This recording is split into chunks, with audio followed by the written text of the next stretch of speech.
Boubacar Camara président Malick Gakou ñoo ngi koy seet bu baax a baax madame Aïda Mbodj ak Serigne Mboup ak ñu bare accompagné ñu ci trajet bi kon ñoo ngi leen di nuyu ñooñu ñëpp aussi di nuyu aussi monsieur le maire de Bakel monsieur Sall di ko nuyu bu baax a baax di nuyu toutes les populations yi nga xam ni ñoom ñoo fi teew Bakel non mais bokk ngeen jóge nañu Kidira ma foog ni Kidira wàcce na gaa yi ñu jóge Tamba ma foog ni Tamba wàcce na gaa yi moo jóge Kédougou ma foog ni Kédougou wàcce na gaa yi mais ma yegg si Bakel mais da ngeen yenu gaa yi ba ci kaw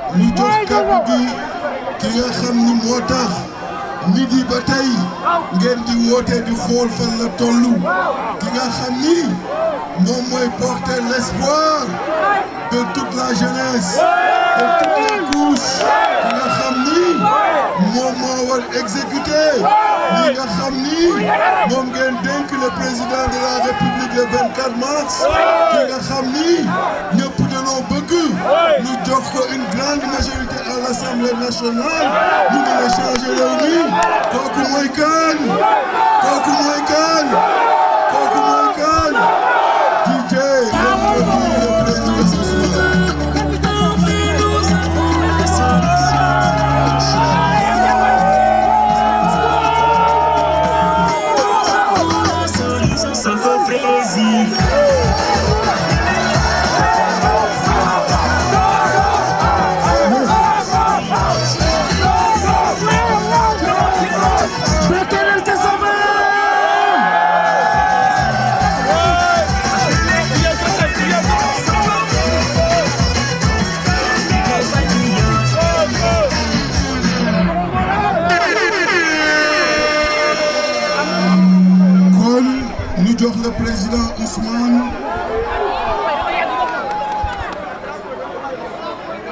jox le président Ousmane mu mën wax ak yéen ñu continuer incha allah.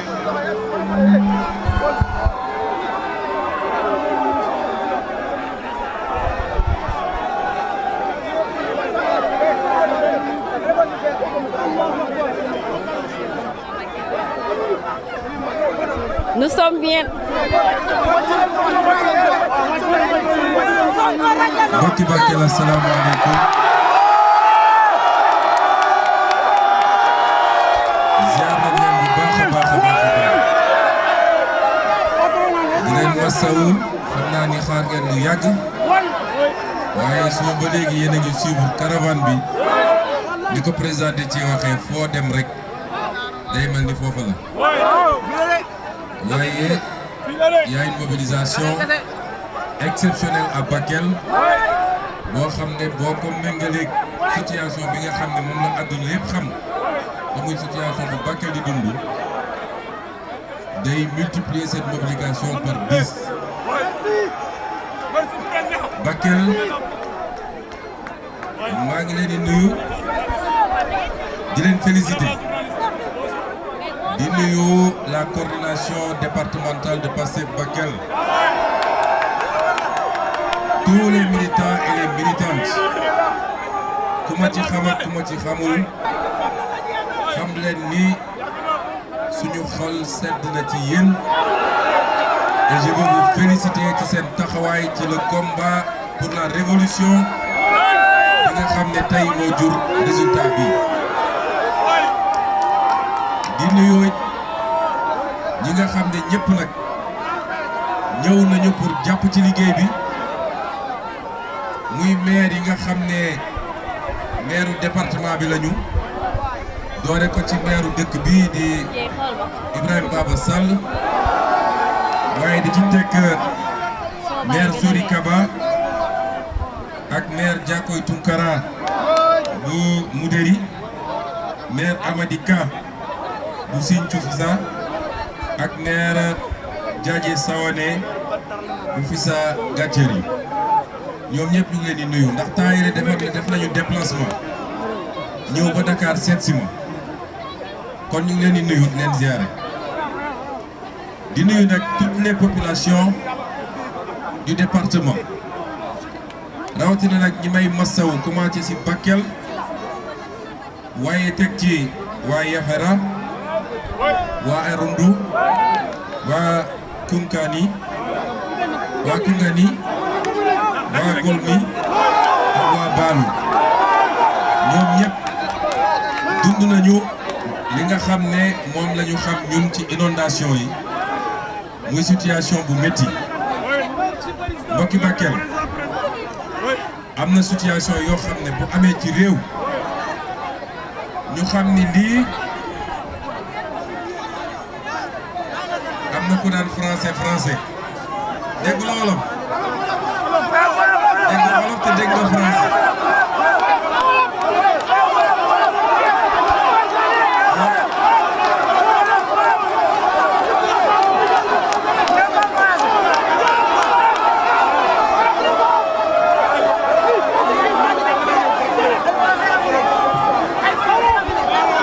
population de Bakel, ce que je voulais dire simplement, c'est qu'il y a des situations qui relèvent de la volonté divine et qui peuvent frapper une nation ou un peuple à tout moment.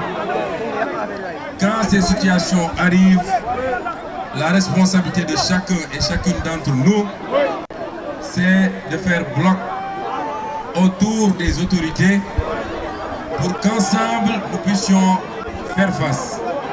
Et c'est pourquoi, malgré mon adversité avec le président Macky Sall, vous vous rappelez que quand il y a eu l'avènement de la Covid-19, j'avais accepté d'aller répondre à son invitation au Palais de la République parce que pour moi, il fallait la Sainte Union nationale face à ce péril qui menaçait le monde entier. Et c'est pourquoi tous les acteurs doivent s'abstenir de politiser des situations comme celle-là. Et le plus important, c'est que seul l'État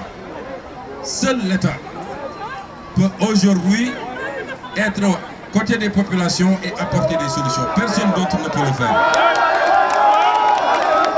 Si des politiciens pensent qu'ils peuvent utiliser la souffrance des populations à des fins politiques, au point de créer des situations que nous avons vécues, ces gens ne peuvent pas amener 500 millions à Bakel à forcerie des milliards. Ils ne peuvent pas régler les problèmes des Bakelois. Et c'est pourquoi, depuis que cette affaire est intervenue, l'État s'est donné tous les moyens pour être à côté des populations. C'est la première fois que vous voyez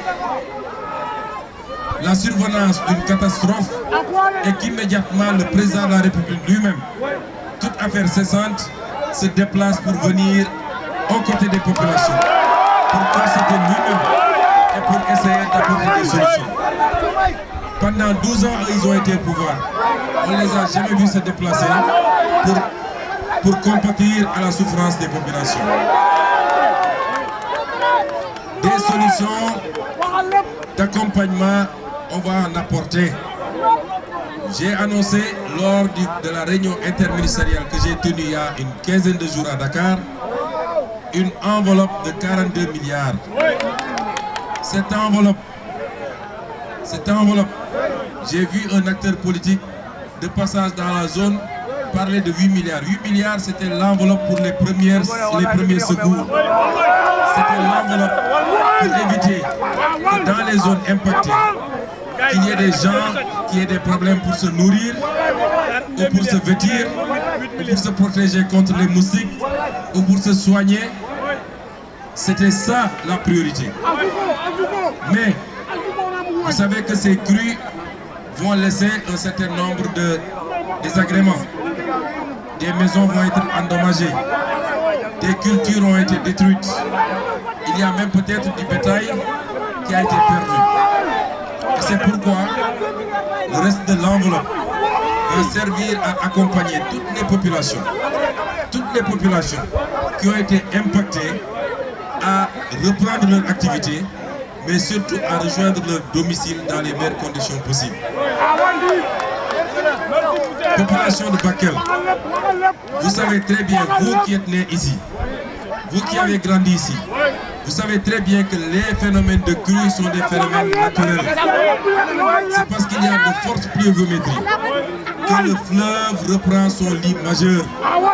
Le fleuve a un lit majeur et quand on reste quelques années à faible pluviométrie, les populations ont l'habitude, ont tendance à venir construire sur une partie de ces lits majeurs.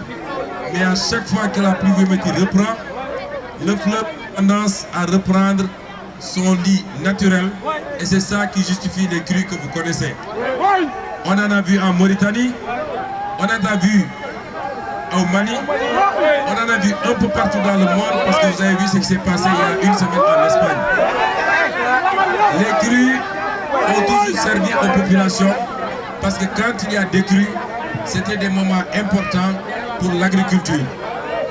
Aujourd'hui, ce que nous pouvons faire, c'est attendre que le phénomène se tasse, mais être auprès des populations pour vous accompagner, pour que chaque Bakelois, chaque habitant de Kidira, de Goudiri, en tout cas de toutes les zones qui ont été impactées, puisse sentir la présence de l'État. Mais j'ai donné des instructions au ministre de l'Hydraulique.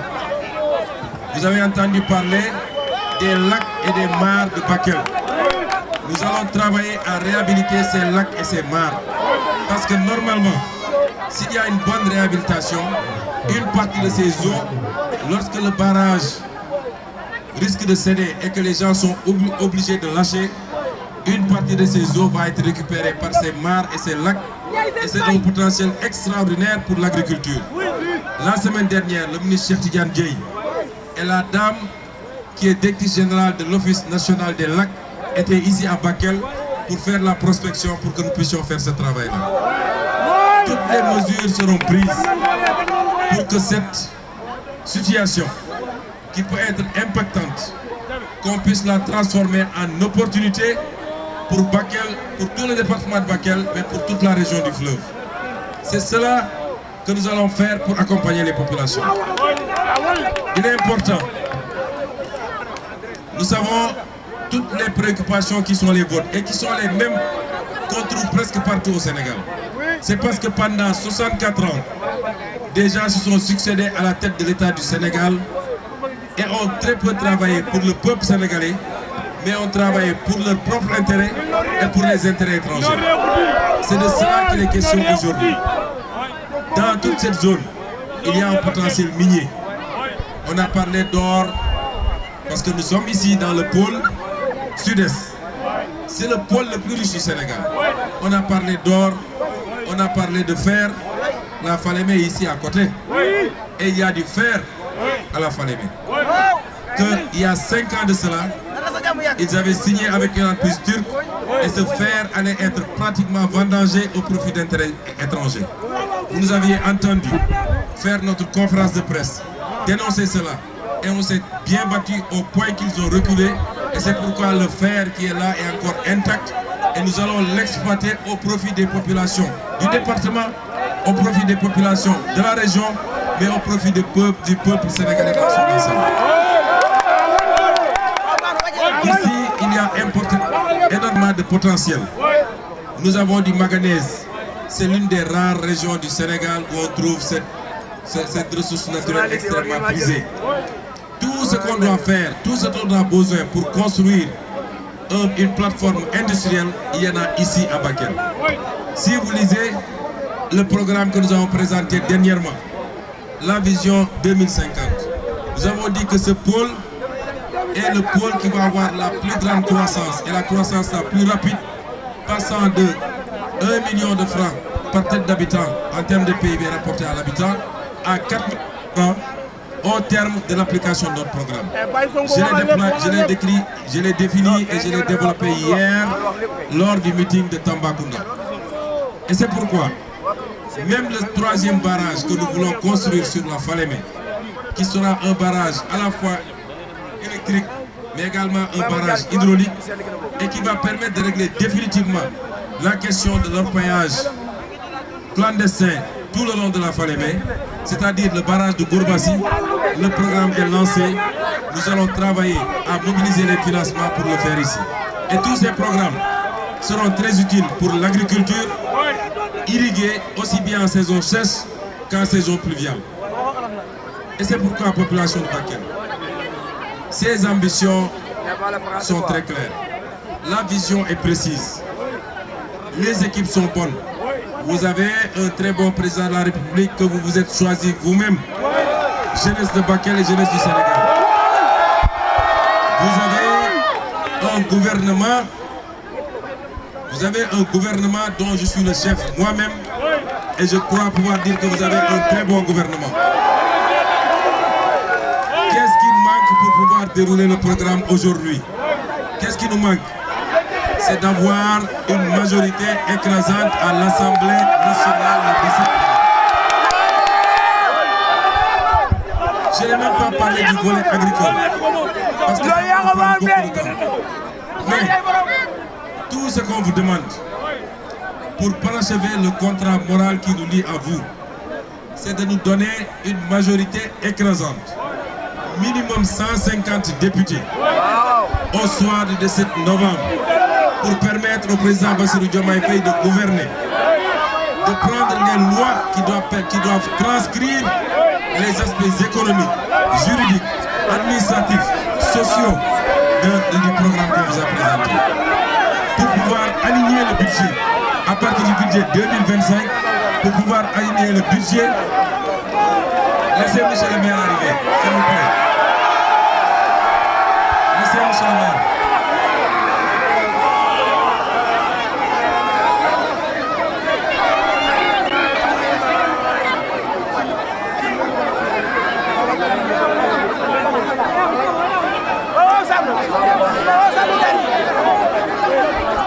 Calmez-vous s'il vous plaît.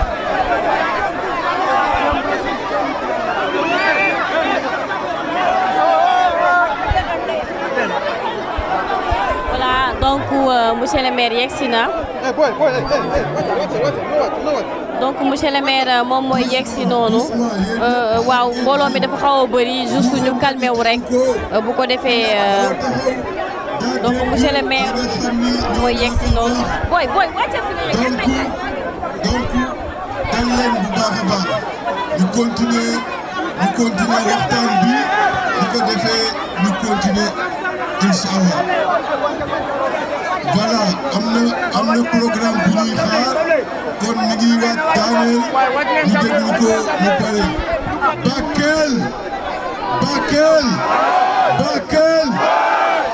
Bakel gën ngeen daay am foofu la toog.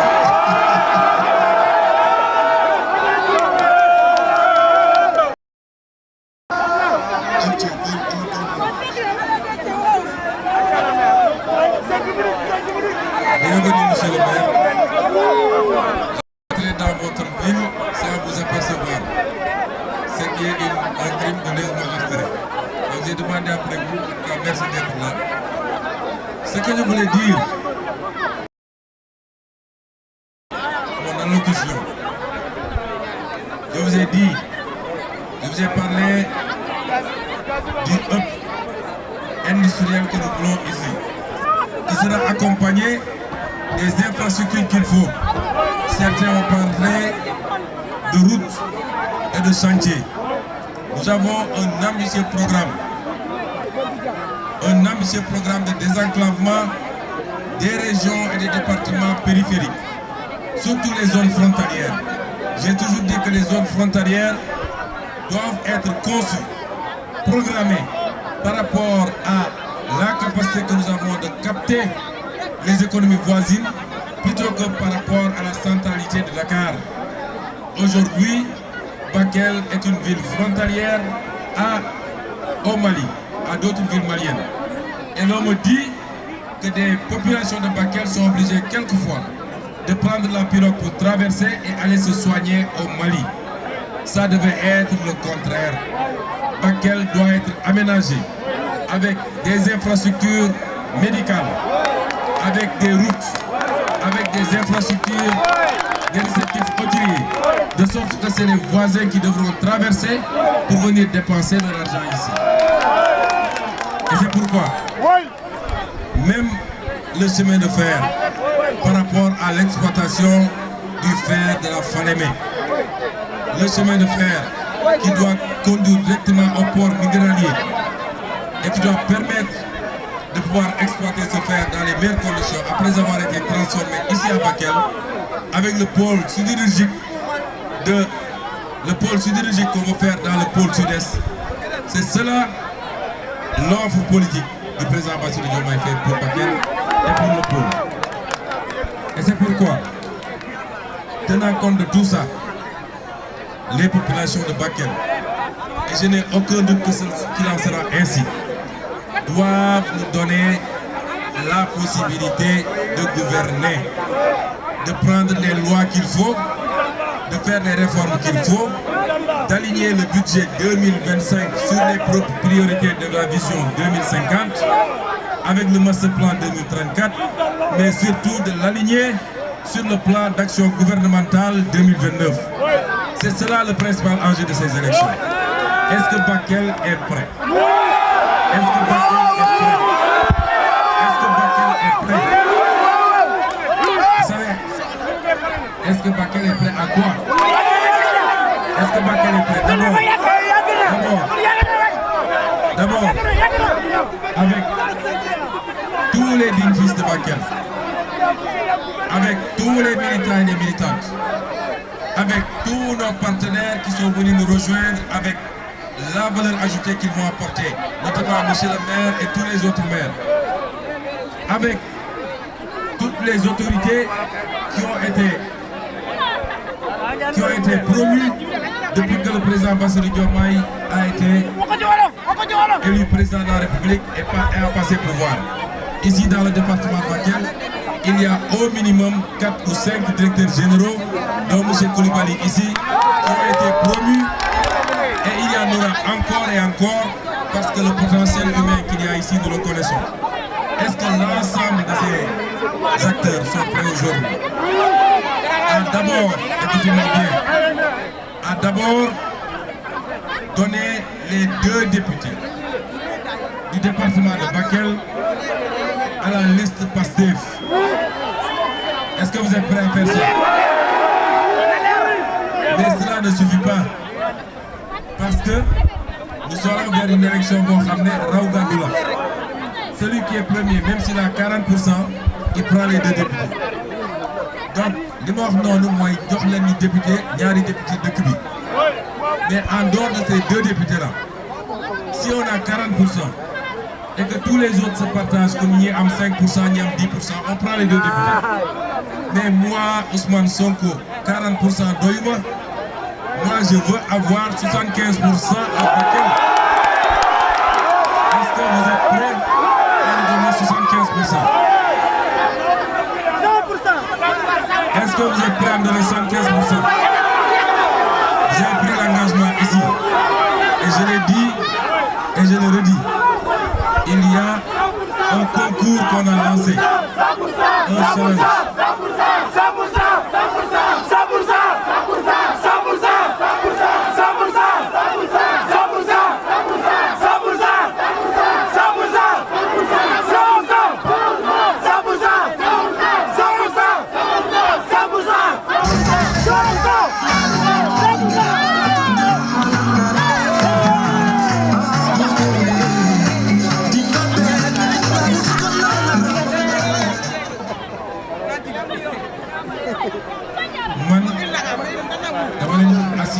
Objectif. Yéen vous dites 100%, moi je vous demande uniquement 75%. Léegi nag dafa am benn challenge bu ñu lancé, benn concours entre les différents départements du Sénégal.